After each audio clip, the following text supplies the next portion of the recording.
Welcome to the RavensSpace on YouTube. My name is Jason, and this is RavensSpace Mailbag, where we answer your questions about the Baltimore Ravens. Thank you guys so much for joining me. I want to say please subscribe to our channel if you're not subscribed yet. Also, check out our Patreon page because our Patreons are the real MVP. So thank you guys so much. Now we're going to hop into our first question, and this question comes from Patrick. And Patrick asks, who was the most disappointing player last season? Thank you so much for your question, Patrick. And to me, the answer was Sharice Wright.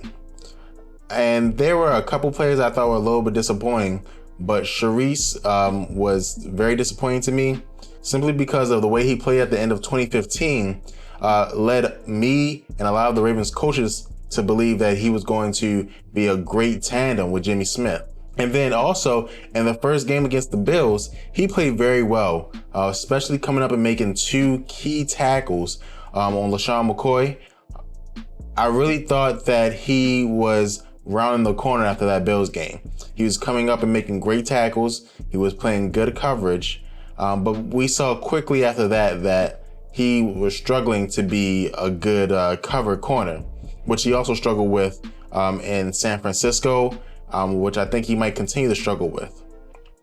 The issue is that he just isn't good enough to stay with receivers in the route. And you often see separation in man coverage, which hurts any team. And what happens is now other players have to compensate and move around.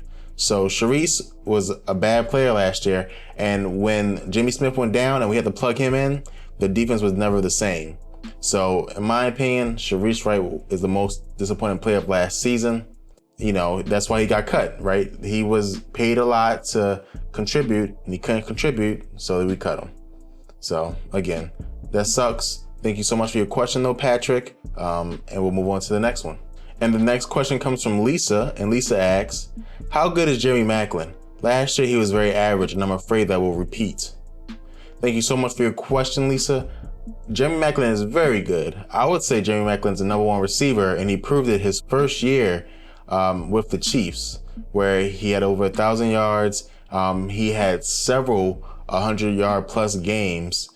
He's a playmaker, and it's just plain and simple. And he's a playmaker because he has that elite speed that you want, paired with the route running ability that he's gained over several years working with Andy Reid. And Andy Reid is a player that gets the most out of his receivers as well as his quarterbacks. And he has done wonders for Jeremy Maclin, because when Jeremy Maclin first got to the Chiefs, yes, he was good at running routes, but he was looked at as a speed receiver who loved to run the deep route and often was a #2 receiver until later in his career in Philadelphia. But then he came over with Andy Reid to the Chiefs, and he was a #1 receiver instantly. And I do think that he can have that same type of impact for the Baltimore Ravens, but I don't think the Ravens will ask him to do that as much.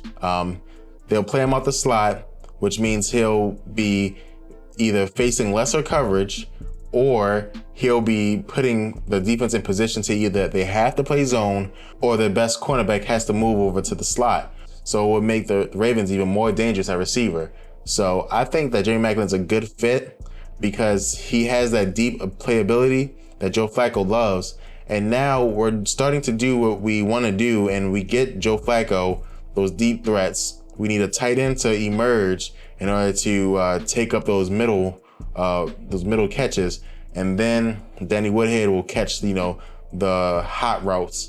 And then the Ravens offense, specifically their pass offense, might be something to be feared in the NFL, and it'd be the first time ever really for the Ravens to have that. Thank you so much for your question, Lisa. We'll move on to the next one. And the next question comes from Miguel, and he asks, which player excites you most on the team going into 2017? Thank you so much, Miguel. And my answer is Tony Jefferson. Tony Jefferson, I know, is one of my favorite players in the NFL. And he was one of my favorite players in the NFL before he got to the Ravens. And that's just because he has a motor that is unlike any other motor I've seen, especially from the safety position. The way that he gets to the ball every single play is just amazing. If I'm not mistaken, he led the Cardinals in tackles. That's a safety who led the Cardinals in tackles. Now, what he gives you in his ability to be around the field, you know, he may not give you in coverage like a pure safety, maybe like an Eric Berry, but his ability to always be around the ball, making plays, getting sacks, forcing fumbles, getting a hand on the ball. He's one of the great safeties in this league. And because he's not flashy, he often gets put under the radar. But I do think that he was one of the most important players on that Cardinals defense, because while players like Tyrann Mathieu and Patrick Peterson were getting interceptions, this guy was there making the actual tackles and making plays for his team.